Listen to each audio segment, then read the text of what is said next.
आज है मई की 24 तारीख, शाम के 4 बजे हैं। हमारे यहाँ देखिए धूप वाली बारिश हो रही है। धूप भी निकला है और बारिश भी हो रही है।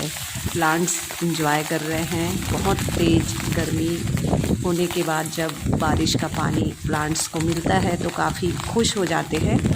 यहाँ पर आप देख सकते हैं कितने अच्छे से लग रहे हैं सारे प्लांट्स।